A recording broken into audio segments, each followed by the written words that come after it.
The day began like any other for Jordan Hayes, a confident and hard-working marketing executive in her mid-30s. She had just wrapped up a successful business trip and was eager to return home to her family. With her carry-on bag slung over her shoulder and her boarding pass clutched in hand, Jordan joined the line of passengers waiting to board their flight. The airport buzzed with its usual energy. Announcements echoing through the terminals, families chatting excitedly, and travelers scrolling on their phones to pass the time. As she approached the jetway, Jordan felt a sense of calm. Everything seemed normal. She glanced at her ticket one last time to confirm her seat assignment before handing it to the gate agent. But instead of the routine smile and nod she expected, something unexpected happened. The gate agent frowned, looking back and forth between her face and the paper in his hand. "Ma'am," he said sharply, "you're not supposed to be here yet. This isn't your boarding group." Jordan blinked, caught off guard. "I'm sorry," she replied politely, showing him her ticket again. "This is my boarding pass. It says Group 3. And they've already called us." Her voice was steady, but inside, she could feel a flicker of unease. The agent shook his head firmly. "No, you're wrong. You need to step aside." His tone grew louder, drawing attention from nearby passengers. Jordan's heart began to race as she tried to explain herself again, this time more assertively. "I promise you, this is my ticket. I double-checked it earlier. Can we clarify this?" But the agent wasn't listening anymore. He motioned toward two security officers standing nearby. Before Jordan could fully process what was happening, the officers approached her, their expressions stern. One of them spoke gruffly, asking her to come with them. Panic started to creep in. "Wait," she stammered, holding up her hands. "There's been a mistake. Please let me explain." Her words fell on deaf ears. The officers ignored her protests and insisted she follow them away from the jetway. Passengers began to murmur among themselves, some craning their necks to see what was going on. Jordan's mind raced as she tried to make sense of the situation. Why wouldn't they listen? Wasn't her ticket proof enough? Things escalated quickly when one of the officers grabbed her arm. Jordan instinctively pulled back, her voice rising now. "You're making a mistake. Let me show you my ID." But the officer didn't relent. Instead, he reached for a pair of handcuffs clipped to his belt. Jordan froze, disbelief washing over her as the cold metal clicked around her wrists. Tears welled up in her eyes, not just from fear, but from sheer humiliation. How could this be happening? All she'd wanted was to get on her plane and go home. The scene drew even more attention. Some passengers gasped audibly, while others whipped out their phones to record the incident. A few brave souls stepped forward, questioning why Jordan was being treated this way. "What did she do?" someone asked loudly. Another chimed in. "She hasn't done anything wrong." Yet no amount of protest changed the course of events. Jordan stood there, handcuffed and surrounded by strangers, feeling utterly powerless. For Jordan, the world seemed to shrink to the size of that jetway. Every second felt like an eternity. She couldn't believe how quickly her day had unraveled, from a routine journey home to a public spectacle that left her dignity in tatters. Little did she know, this moment would spark a chain reaction far beyond anything she could have imagined. As Jordan stood there, her hands cuffed behind her back, the reality of the situation began to sink in. The jetway, once a simple pathway to her flight, now felt like a stage where she was being unfairly spotlighted. Passengers who had been casually waiting to board were now staring at her, their expressions a mix of shock, confusion, and anger. Some whispered among themselves, while others openly voiced their disapproval. "This is ridiculous," one man shouted. "Why are you treating her like a criminal?" Jordan's heart pounded in her chest as tears streamed down her face. She tried to speak, to explain herself again, but her voice trembled too much to form coherent words. All she could manage was a soft plea. "Please, there's been a mistake." But her words were drowned out by the growing commotion around her. The security officers remained unmoved, their faces blank, as if they couldn't hear the rising tide of protests from the crowd. One woman stepped forward, her phone held high to record the scene. "What's going on here?" she demanded, addressing the officers. "She hasn't done anything wrong. Why are you handcuffing her?"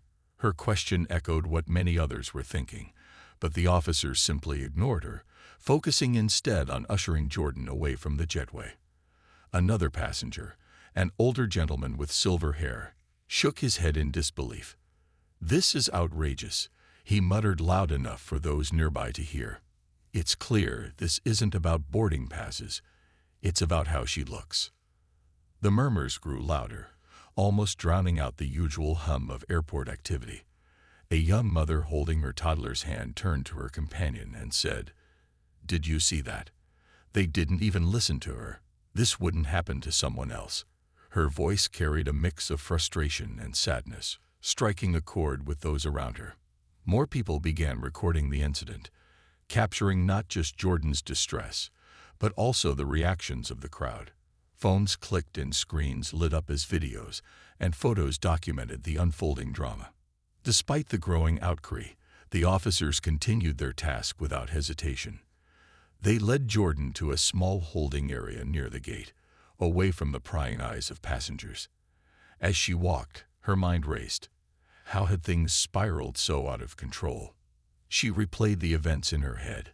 The ticket check, the argument with the gate agent, the sudden appearance of security, and still couldn't understand why no one had believed her. It wasn't just the handcuffs or the public spectacle that hurt the most. It was the feeling of being dismissed, of being treated as though her word meant nothing.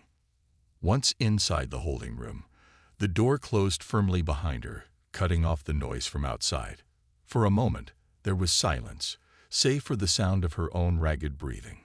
Jordan sank into a chair, her hands still cuffed, and stared at the floor. She felt a deep sense of isolation, as if she'd been transported to another world where logic and fairness no longer applied. Her thoughts drifted to her family, her husband and 2 children waiting for her at home. What would they think when she didn't arrive? Would anyone tell them what had happened? Outside, the crowd's energy hadn't waned. Passengers refused to let the matter drop, continuing to voice their outrage. Someone suggested contacting the airline's customer service hotline, while another urged everyone to share the videos online. "We can't stay quiet about this," a college student said passionately. "People need to know what's happening right now." Within minutes, the first clips appeared on social media, accompanied by captions questioning the treatment Jordan had received.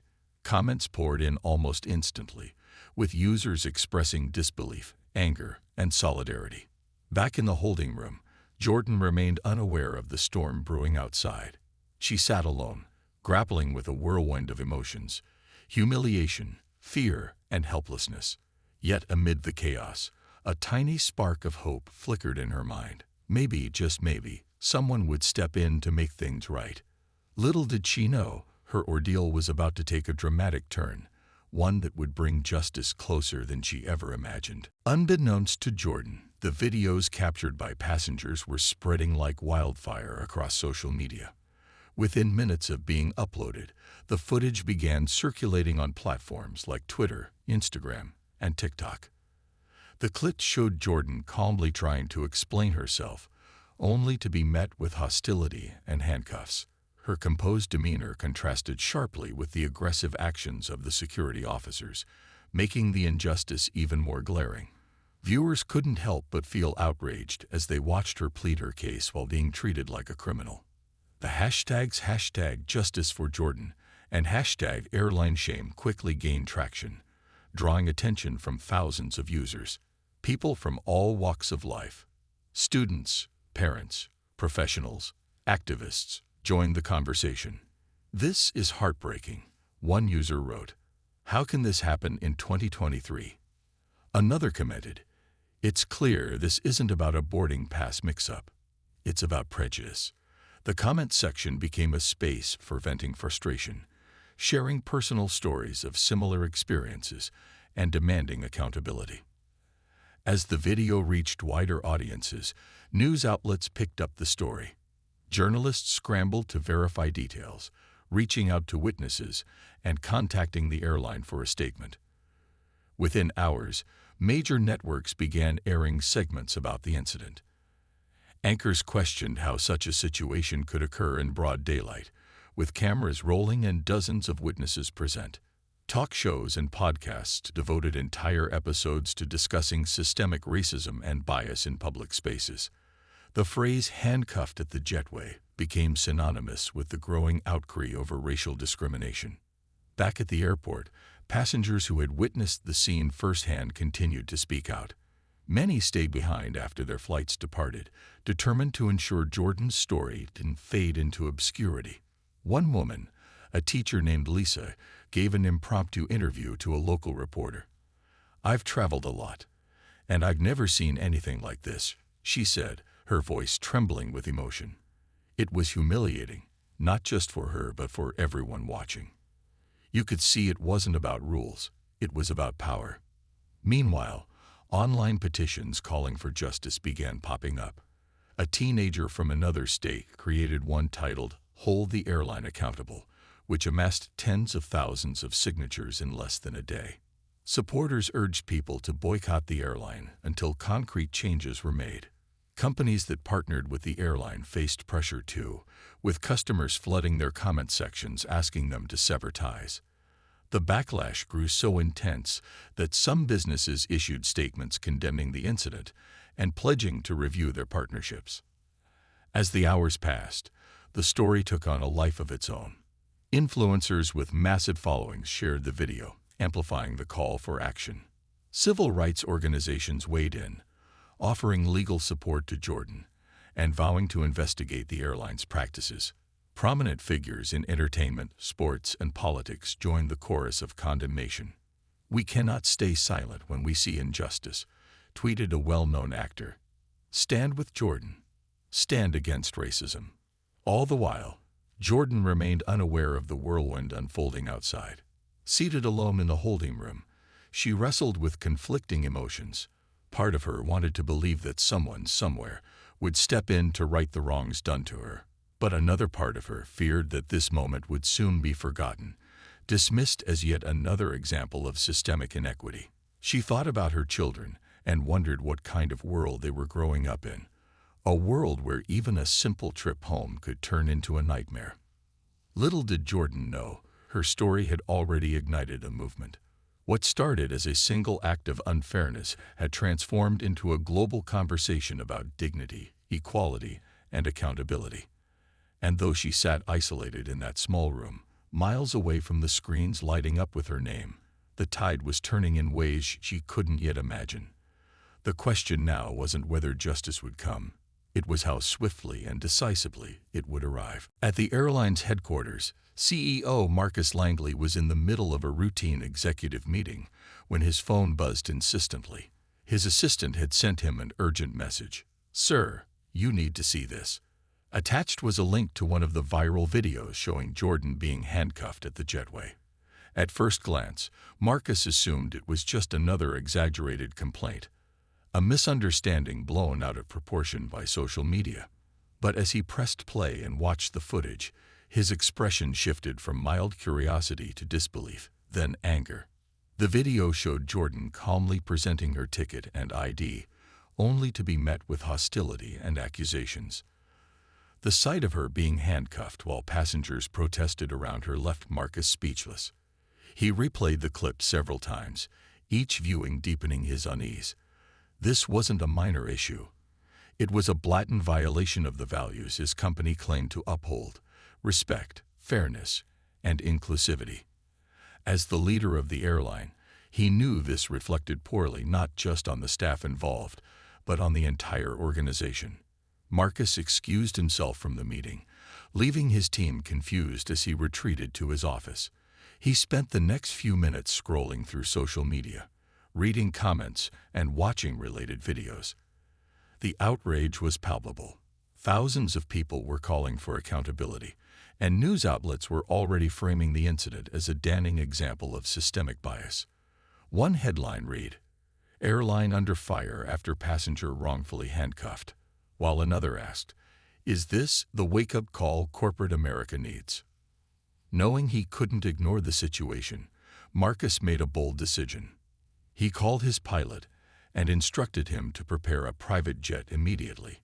"We're going to the airport," he told his assistant firmly. When asked why, he simply replied, "Because I need to fix this myself." His team tried to intervene, suggesting he issue a public apology or delegate someone else to handle the matter, but Marcus refused. "This isn't something we can solve from behind a desk," he said. "If we want to show we care, I have to be there." By the time Marcus arrived at the airport, the tension was palpable. Reporters swarmed the terminal, eager for updates, while passengers continued to express their frustration. Security personnel kept a close eye on the growing crowd, unsure of how to de-escalate the situation. Ignoring the chaos, Marcus bypassed the usual protocols and went straight to the holding room where Jordan was detained. His heart sank as he saw her sitting there, exhausted and humiliated. He knocked gently before stepping inside. "Miss Hayes," he began, extending his hand. "I'm Marcus Langley, the CEO of this airline. First, let me say how deeply sorry I am for what you've been through today. This is not who we are, or at least, it's not who we should be." Jordan looked up, startled. For a moment, she didn't know what to say. Here was the head of the entire airline, standing in front of her, apologizing personally. It was unexpected, to say the least. "Thank you," she managed finally, her voice soft but steady. "But I don't understand why this happened. All I wanted was to get on my flight." Marcus nodded solemnly. "That's exactly what I intend to find out. And I promise you, we will make this right." He pulled up a chair and sat down across from her, listening intently as she recounted the events leading up to her detention. Her words painted a picture of confusion, fear, and injustice, emotions that resonated deeply with Marcus. By the time she finished speaking, he felt a renewed sense of determination. This wasn't just about repairing the airline's reputation. It was about restoring trust and ensuring no one else would ever face such treatment. Before leaving the room, Marcus assured Jordan that immediate action would be taken. "You won't have to wait long for answers," he promised. With that, he stepped outside, ready to confront those responsible. The weight of leadership rested heavily on his shoulders, but Marcus knew this was a defining moment, not just for the airline, but for himself as a person. Justice needed to be served, and he intended to deliver it swiftly. Marcus wasted no time after leaving the holding room. His jaw was set with determination as he marched toward the gate area, where the airline staff and security officers involved in the incident were still gathered. The atmosphere was tense. Passengers lingered nearby, whispering among themselves, while reporters jotted down notes and snapped photos.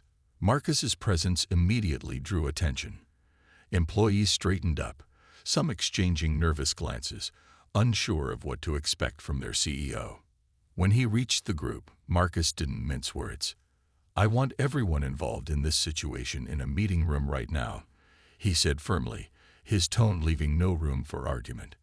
The gate agent, the two security officers, and a supervisor quickly followed him to a nearby conference room. As they filed in, Marcus closed the door behind them, ensuring privacy but also signaling the gravity of the moment. Once inside, Marcus turned to face the small group, his expression a mix of anger and disappointment. "Let me make one thing clear," he began, his voice steady but sharp. "What happened today is unacceptable. Not only did you fail Ms. Hayes, but you failed every single passenger who witnessed it. You failed this company, and you failed yourselves." He paused, letting his words sink in before continuing. "Now I want to hear exactly what led to this debacle." The gate agent spoke first, stammering through an explanation about boarding groups and procedures. According to him, Jordan had been in the wrong line, and when she argued, things escalated. But Marcus wasn't buying it. "So you're telling me that because of a supposed mix-up over boarding passes, we ended up handcuffing a woman in front of dozens of people?" he asked incredulously. "That doesn't add up. Explain to me why security was even called." One of the security officers stepped forward hesitantly. "Sir, the gate agent requested backup. We were just doing our job," he said defensively. Marcus cut him off with a raised hand. "Your job is to ensure safety, not humiliate someone who hasn't committed a crime.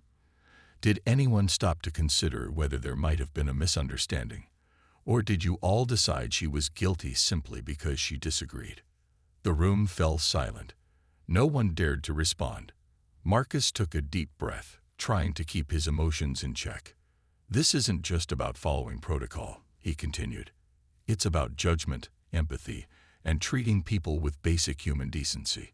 What I saw on that video was none of those things. And frankly, I'm ashamed." Without hesitation, Marcus turned to the two security officers. "Effective immediately, you're both terminated. Pack your belongings and leave the premises." Their eyes widened in shock, but Marcus didn't give them a chance to argue. Turning to the gate agent, he added, "As for you, you're suspended pending further investigation. If I find any evidence of bias or misconduct, you'll be joining them." The supervisor nodded nervously, clearly relieved he wasn't directly implicated, but aware that his role in overseeing the team would come under scrutiny. Once the meeting concluded, Marcus returned to the terminal, where passengers and reporters awaited answers.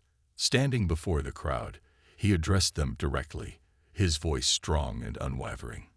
"Ladies and gentlemen, I want to start by apologizing, not just to Ms. Hayes, but to each of you. What happened here today does not reflect the values of this airline or the standards we strive to uphold. Those responsible have been held accountable, and sweeping changes will be implemented to prevent anything like this from ever happening again." His announcement was met with applause from the crowd, though some remained skeptical. A reporter shouted, "What specific steps will you take to address systemic issues within your company?" Marcus replied without missing a beat, "We'll be launching mandatory anti-bias training for all employees, increasing oversight of security protocols, and creating channels for passengers to report misconduct anonymously. This isn't just lip service, it's action." As Marcus wrapped up his statement, he glanced toward the holding room where Jordan waited. He knew this was only the beginning of making amends, but for the first time since watching the viral video, he felt a glimmer of hope. Justice had been served, at least in part, and the road ahead would require commitment and courage. But Marcus was ready to lead the charge, proving that change was possible, even in the face of failure. The days following the incident were a whirlwind of activity for both Jordan and Marcus. News of the CEO's decisive actions spread quickly, earning praise from some quarters, but also skepticism from others who questioned whether it was enough to address deeper systemic issues. For Jordan, life began to settle into a rhythm again, though the emotional scars remained fresh. She returned home to her family, grateful to be reunited with her husband and children, but struggled to shake off the lingering sense of injustice. Marcus, on the other hand, threw himself into implementing the changes he promised. He assembled a task force comprising diversity experts, civil rights advocates, and employees from various levels of the airline to review policies and recommend reforms. Their first order of business was overhauling training programs, not just for security personnel, but for every employee, from gate agents to flight attendants. The goal was simple yet ambitious: create a culture where respect and fairness weren't optional but ingrained in every interaction. One afternoon, Marcus invited Jordan to meet with him at the airline's headquarters. She hesitated at first, unsure if she was ready to revisit the painful memories associated with the company. But something about Marcus's sincerity convinced her to give him a chance. When they sat down together in a quiet conference room, Marcus listened intently as Jordan shared her thoughts on what needed to change. Her insights were invaluable. She spoke candidly about how small moments of bias could escalate into major incidents, emphasizing the importance of listening to passengers rather than dismissing them. Inspired by her courage, Marcus proposed an idea that would become one of the airline's most impactful initiatives: partnering with Jordan to develop a campaign aimed at combating discrimination in travel spaces. Together, They launched Fly with Dignity, a program designed to educate employees, empower passengers to report misconduct, and foster accountability across all levels of the organization. Posters featuring Jordan's story appeared in airports worldwide, accompanied by messages encouraging travelers to speak up if they experienced or witnessed unfair treatment. As part of the initiative, Marcus introduced new protocols requiring employees to document any disputes involving passengers, ensuring transparency and preventing similar situations from spiraling out of control. He also implemented anonymous feedback systems so passengers could share concerns without fear of retaliation. These measures signaled a clear shift in the airline's priorities, moving beyond empty promises toward tangible action. Public response to these efforts was overwhelmingly positive. Passengers praised the airline for taking responsibility and making meaningful changes, while advocacy groups highlighted the partnership with Jordan as a model for addressing racial bias in corporate settings. Social media buzzed with support, and hashtags like #FlyWithDignity trended alongside stories of hope and progress. For Jordan, being part of this transformation brought a profound sense of purpose.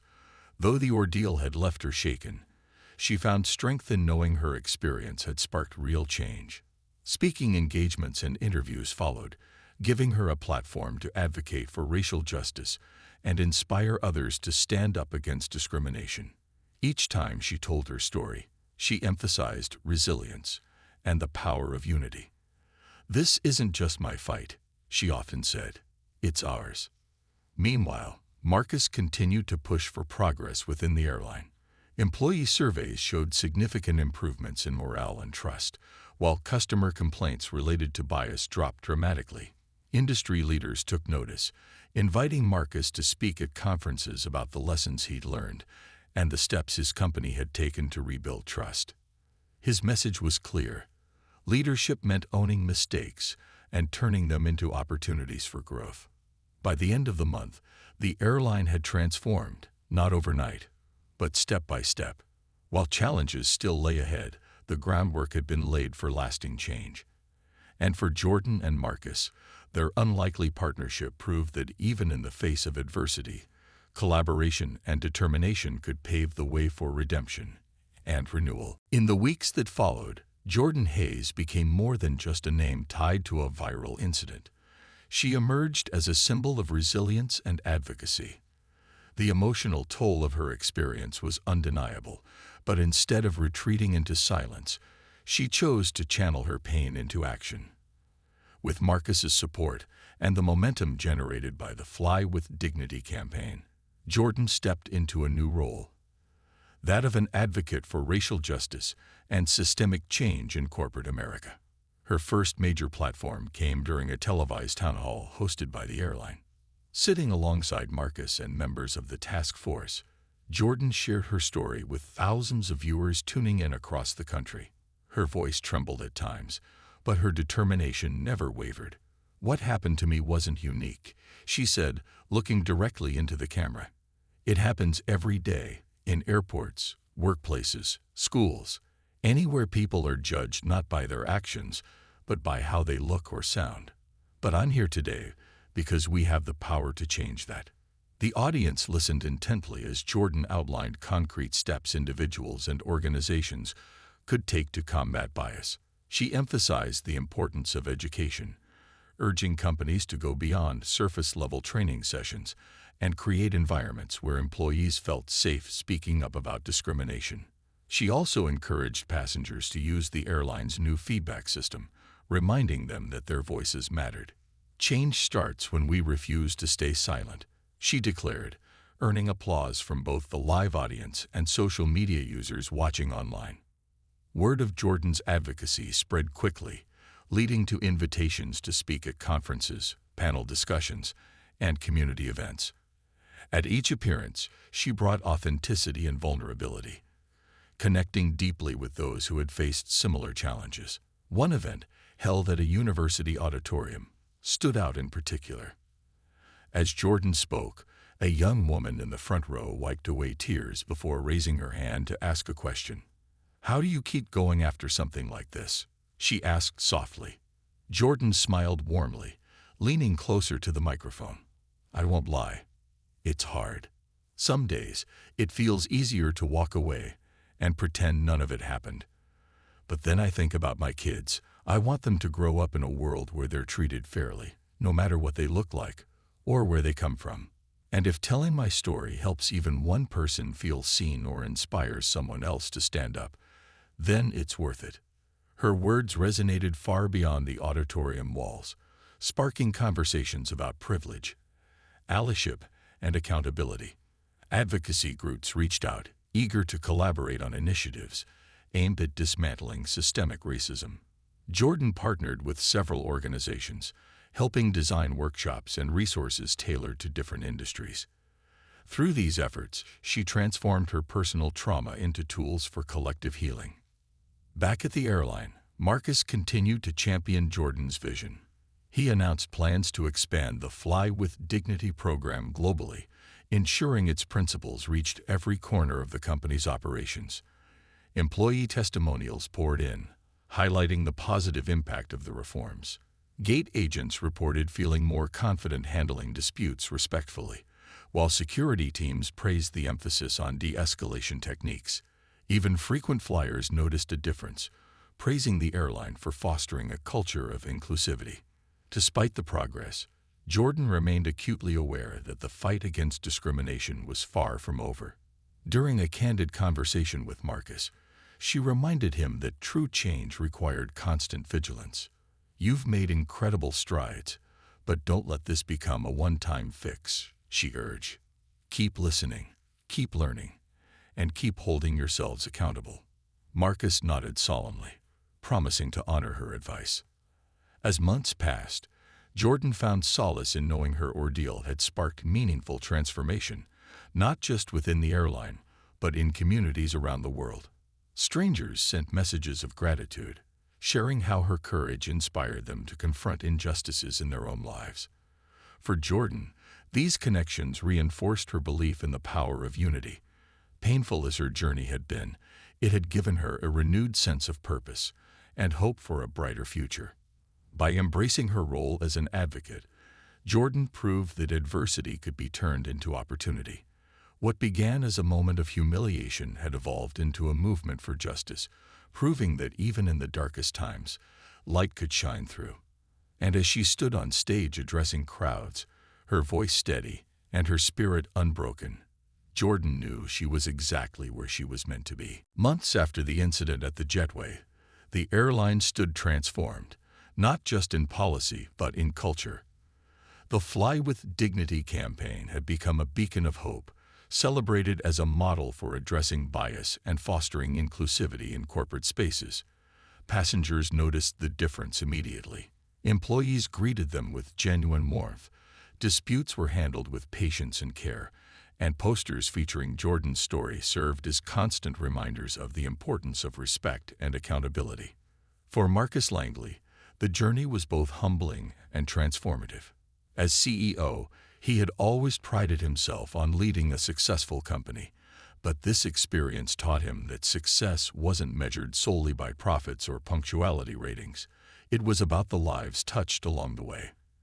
At an industry summit, Marcus reflected on the lessons he learned. This year tested us, he admitted to a room full of executives. But it also showed us what's possible when we listen, take responsibility, and commit to doing better. Change isn't easy, but it's necessary and worth every effort. Jordan, too, had grown immensely through her advocacy work.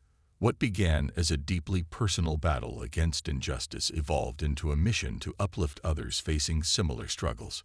She traveled extensively, speaking at schools, businesses, and community centers, sharing not only her story, but also practical steps individuals could take to combat discrimination. Her message resonated with audiences of all ages and backgrounds, inspiring countless people to challenge biases in their own lives. The partnership between Jordan and Marcus became a testament to the power of collaboration. Together, they launched new initiatives aimed at creating safer, more equitable environments for travelers. One such program involved partnering with civil rights organizations to provide ongoing training for airport staff worldwide. Another introduced Dignity Ambassadors, designated employees trained to assist passengers who felt mistreated or unheard. These ambassadors wore special badges, making them easily identifiable and approachable. As the months rolled on, the airline received widespread recognition for its efforts. Awards poured in, celebrating everything from improved customer satisfaction scores to groundbreaking diversity initiatives. Industry analysts praised the company for turning a crisis into an opportunity for growth, while passengers expressed gratitude for the tangible changes they experienced firsthand. Social media buzzed with positive feedback, and hashtags like #ThankYouJordan trended alongside stories of renewed trust in air travel. But perhaps the most meaningful milestone came during a press conference held to mark the one-year anniversary of the incident. Standing side by side with Marcus, Jordan addressed reporters and supporters, her voice filled with emotion. "A year ago, I never imagined I'd be here," she began, pausing to collect herself. "I thought my story would fade away, forgotten like so many others before mine. But instead, it sparked something incredible, a movement toward justice, empathy, and understanding." She went on to highlight the progress made, crediting not just the airline, but everyone who had supported her along the way. "This isn't my victory," she emphasized. "It belongs to every person who refused to stay silent, who demanded change, and who believed in the possibility of a better future. Today, we celebrate not just how far we've come, but how much farther we can go if we continue standing together." Marcus echoed her sentiments, thanking Jordan for her courage and resilience. "We couldn't have done this without you," he said sincerely. "Your strength reminded us of why we're here, to serve people with dignity and respect. And though there's still work to be done, I'm proud of what we've accomplished together." By the end of the event, it was clear that this chapter wasn't just about redemption. It was about renewal. For Jordan, healing meant finding purpose in pain and using her voice to inspire change. For Marcus, it meant redefining leadership and proving that accountability could lead to transformation. And for the countless lives touched by their efforts, it meant believing in the possibility of a world where everyone, regardless of race or background, could fly with dignity. As Jordan stepped off the stage that day, surrounded by applause and smiles, she felt a profound sense of peace. The road ahead wouldn't always be smooth, but she knew she wasn't walking it alone. Together, she and Marcus, and millions of others, had shown that even in the face of adversity, unity and determination could create lasting change. And in that moment, hope soared higher than any plane ever could.